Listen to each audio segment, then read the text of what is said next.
여러분 안녕하세요. 오늘은 마음 공부에 관한 이야기를 해보겠습니다. 한 15세의 중학생이 자신을 꾸짖는 어머니를 흉기로 살해하고 징역 20년형을 확정받은 사건이 있었습니다. 이 학생은 추석 연휴 기간에 아파트 내 놀이터에서 아이들이 노는 소리가 시끄럽다고 짜증을 냈고, 학생의 어머니는 추석 연휴여서 아이들이 놀러 온 것이니 내가 이해해야 한다고 말했다고 합니다. 그러나 이 학생은 경찰서를 찾아가 소음으로 신고했고, 그 어머니가 남을 배려하지 않는다고 꾸짖자 칼로 어머니를 마구 찔러 쓰러진 어머니는 병원으로 옮겨졌지만 숨지고 말았습니다. 인면수심이라는 말이 있는데요. 사람의 얼굴을 하고 있으나 마음은 짐승과 같다는 뜻입니다. 이 밖에도 뉴스를 보면 데이트살인, 묻지마살인, 혐오살인 등 인면수심의 사건들을 자주 보게 됩니다. 이는 물질적으로 풍요로워지고 있지만 그와 반대로 우리의 마음은 갈수록 척박하고 메말라가고 있기 때문일 것입니다. 그래서 성인이 되어서는 물론 청소년 시기부터 마음 공부를 하는 일이 필수가 되고 있습니다.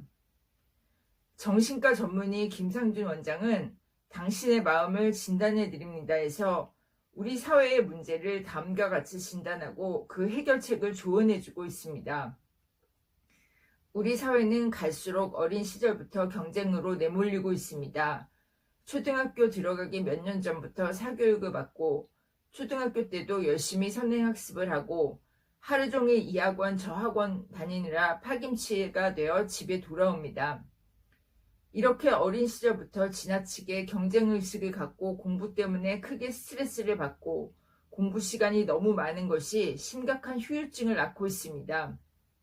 내가 어린 시절부터 너무 과열되고 혹사당하다 보니 이전에는 볼 수 없었던 현상들이 두드러지게 나타나고 있습니다.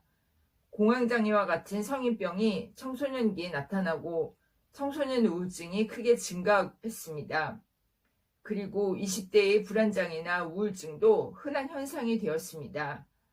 이는 너무 어린 시절부터 받은 스트레스로 인해 눈에 보이지 않는 뇌손상이 생긴 것으로 볼 수 있습니다. 그래서 우울증, 불안장애, 공황장애에 아주 취약하게 되고 말았습니다. 아주 어린 시절부터 뇌를 힘들게 하니 결국 탈이 날 수밖에 없습니다. 시대적, 사회적 영향으로 우리는 갈수록 다양한 고통과 고민, 걱정들에 휩싸일 수밖에 없습니다. 그렇다면 어떻게 사는 것이 나를 지키는 것일까요? 첫째, 텔레비전이나 영화 속에 등장하는 행복한 가정, 이상적인 삶, 뜻대로 무엇이든 이룰 수 있는 주인공들은 잊어버리십시오. 우리가 현실에서 부닥치는 문제는 너무나 복잡하고 예측 불가능하며 어떤 일이 생길지 모르기 때문입니다. 위만을 쳐다볼수록 자신의 인생에서 사건, 사고가 일어날 때마다 낙담하고 실망하고 좌절하게 됩니다. 그리고 내 인생은 왜 이렇게 꼬이는 건지 이해할 수가 없으며 갈수록 불행감이 깊어질 것입니다. 둘째, 자신만 예외라는 생각은 하지 마세요. 자신도 큰 병에 걸릴 수 있고 회사에서 정리 대상이 될 수 있으며 자식이 속을 썩일 수도 있고 사고로 인해 크게 다칠 수도 있으며 보이스피싱의 피해자가 될 수도 있습니다. 또 언제라도 뉴스에서 나오는 사건의 주인공이 될 수 있습니다. 우리는 뉴스에 나오는 사건이나 사고가 남의 일이라고 생각할 뿐 자신에게 설마 닥칠 거라고는 생각하지 않습니다. 아니, 어느 누구도 그것을 바라지 않습니다.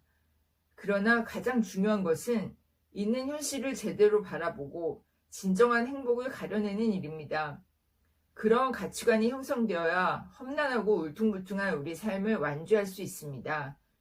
인생에서 벌어지는 어떤 일도 나는 맞으면서 가겠다고 각오할 때 우리는 도리어 강해집니다. 그리고 난간에 부닥치는 과정을 겪으며 화상과 진정한 행복을 구분할 수 있게 됩니다.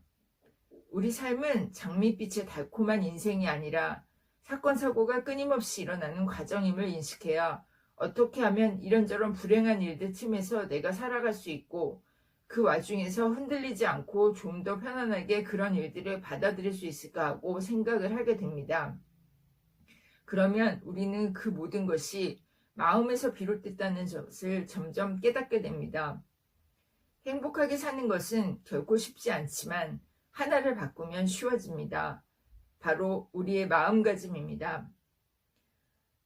치열한 경쟁 속에서 우리는 지치고 상처받으며 결국 마음의 손상을 받게 됩니다. 그러한 손상을 스스로 치유하기 위해서는 끊임없이 마음 공부를 해야 합니다. 마음 공부는 곧 수양입니다. 마음 공부를 하기 좋은 책 중에 하나는 논어입니다. 우리는 논어를 통해 어떻게 살아야 할 것인가에 대해 생각해보고 내 마음가짐을 어떻게 가져야 하는지를 배우게 됩니다. 하루 한 장 삶에 새기는 논어에서는 다음과 같이 말합니다. 우리는 저마다 자신의 이익과 욕망을 중심으로 세상을 바라보게 되어 있다. 우리 내면에는 선한 마음이 존재하고 있지만 또 한편으로는 선한 마음보다 더 강력한 본능이 자리하고 있기 때문이다. 인문학의 가치는 바로 여기에 있다. 어떻게 살아야 하는지, 사람답게 사는 길은 무엇인지 생각해 보게 하는 위기지향의 길로 안내하기 때문이다. 순자는 사람이 사람인 까닭은 특별히 두 발로 걷고 몸에 털이 없기 때문이 아니다. 도덕을 지니고 있기 때문이다라고 말했다. 우리 인간이 동물과 구별되는 지점이 동물과 달리 두 발로 걷고 털이 없기 때문이 아니라 그보다 고차원적인 도덕을 지니고 있기 때문이라는 말이다. 그리고 인간이 이 도덕을 지니고 있기 때문에 천하에서 가장 고귀하다라고 말했다. 동물이든 인간이든 똑같이 본능을 지니고 있지만 우리 인간은 자신의 본능을 다스리고 제어할 수 있는 능력을 지니고 있다. 그러나 자신의 사욕과 욕망을 다스리는 일은 끊임없이 배우고 노력하고 실천을 해야 가능하다. 그래서 공자는 삶에서 학문에 힘쓰고 실천하는 것을 게을리하지 말라고 강조하고 또 강조한 것이다. 그것이 도덕을 몸에 배도록 할 수 있는 길이기 때문이다.